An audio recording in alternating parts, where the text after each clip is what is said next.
84 लाख योनियों से फिरकर मनुष्य देह में आता है, तब चैतन्य परमेश्वर को भी पहचानता है और पाप पुण्य को भी समझता है, क्योंकि जो इस देह को पाकर भला बुरा करता है वह पाप पुण्य का फल भोगता है। दूसरे देहधारियों को न पाप है न पुण्य है, मनुष्य देह को पाकर ही पाप पुण्य उपजते हैं। और जितनी बातों का शरीर में ठाठ है उनको जो समझे, जो तत्ववेता पुरुष है, अक्षेत्र भी उसे ही कहते हैं। जो शरीर रूपी अक्षेत्र का जानने वाला हो, सो हे अर्जुन अक्षेत्र तू मुझको जान। जिसके ज्ञान से अक्षेत्र और अक्षेत्र दोनों जाने जाते हैं, सो यह मेरे मत का ज्ञान है। अब अक्षेत्र जो कि यह देह है, इसका वृत्तांत सुन।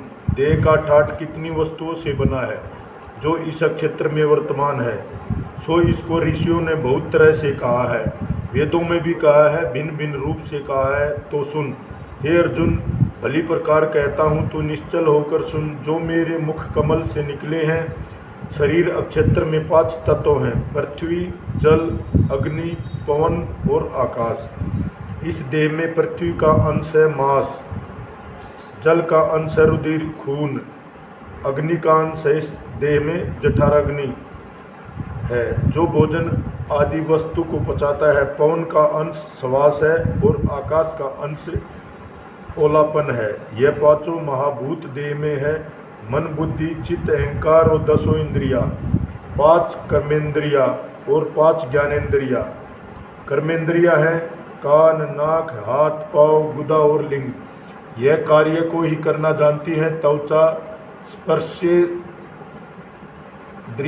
जो है कि सब इंद्रियों में व्यापी हुई है।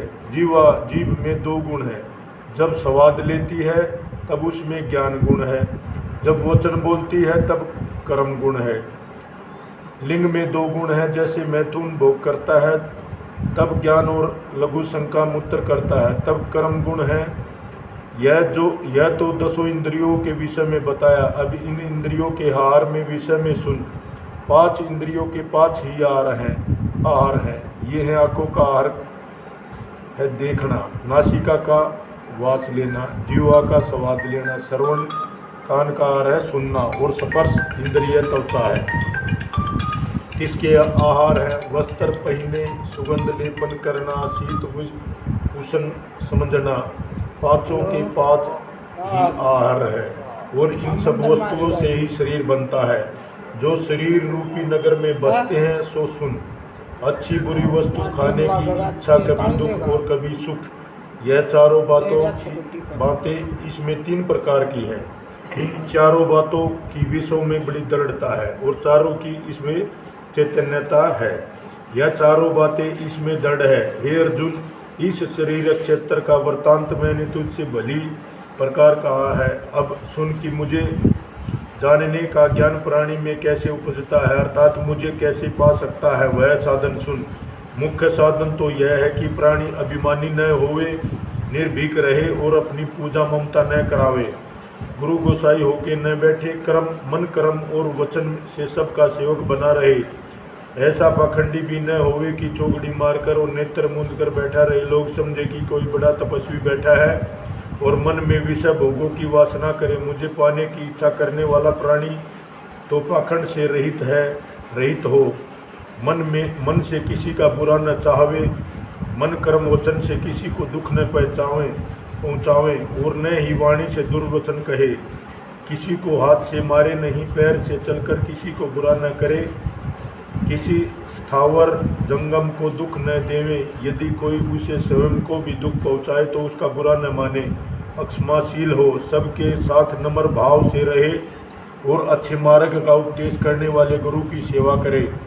जल मृतिका से अपनी देह पवित्र रखे, धर्म कर्म मन को निश्चल रखे, इंद्रियों के भोगों से उदास रहे, अहंकार से विरत हो। जो प्राणी यह साधन करता है वह जन्म मरण के बंधनों से रहित होकर मुक्त होगा। अब और साधन सुन। पुत्र, स्त्री और घर के संबंधियों से मोह न लगावे और शत्रुता मित्रता से रहित रहे, सदा एक सा रहे, मेरे साथ आनंद से रहे। जिस प्रकार पवित्रता स्त्री अपने पति की सेवा करती है और पराये पुरुष की ओर नहीं देखती, वैसे ही मेरा भक्त मुझे ही सिमरे और किसी दूसरे का नाम न लेवे। ऐसा मेरे साथ होवे और एकांत बैठे संसारी मनुष्य का संग न करे। मैं सब आत्माओं का ठाकुर अधिकारी हूँ। जो मुझे ईश्वर आध्यात्मिक जानने को एकांत में बैठे और देखे कि आध्यात्मिक ईश्वर ठाकुर कैसा है। हे अर्जुन, ये सब साधन मैंने तुझे ज्ञान पाने के निमित्त कहे। इन साधनों के बिना जो कुछ करे सो अज्ञान जान। जन्म जरा और मृत्यु से जो जन रहे उदास, संबंधी सब त्याग दे बने इसका दास। उसे कुछ रोग न व्यापे, सूक्ष्म और स्थूल जिसे हरगिज नहीं जापे। सुत धारा और लक्ष्मी समदृष्टि मानी, रहे दूर और निकट वही निर्मोही ज्ञानी। यह तो ज्ञान के साधन है, जैसे दीपक की सामग्री तेल, रुई, अग्नि सबके सहयोग से दीपक जलाकर घर में रखा जाता है। उसके उजाले में घर में रखी हर वस्तु देखी जाती है, इसलिए ज्ञान तो दीपक है। हे अर्जुन, तूने जो ज्ञान का प्रश्न किया था सो मैं ही हूँ। इस कारण से मेरा नाम यज्ञ है। पहले इसका मातम्य सुन।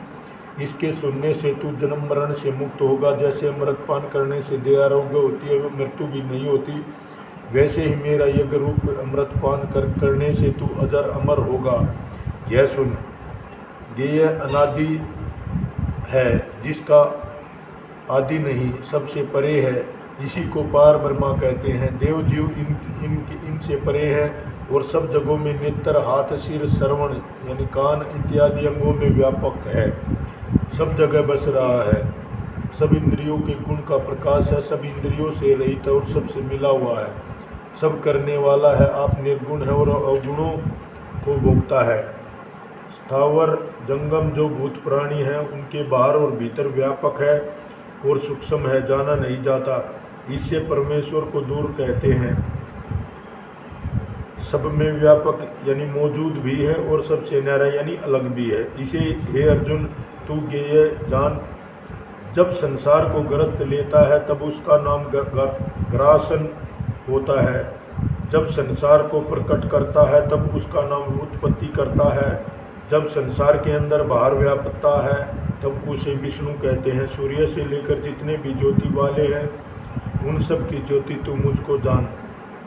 तम अर्थात जो अंधकार है, ज्ञान इससे दूर है। हे अर्जुन, यह के जानने का ज्ञान है। इस ज्ञान से ही मैं जाना जाता हूँ। मैं हाथ से नहीं पकड़ा जाता और न ही आंखों से दिखाई देता हूँ। मैं सबके हृदय में बसता हूँ।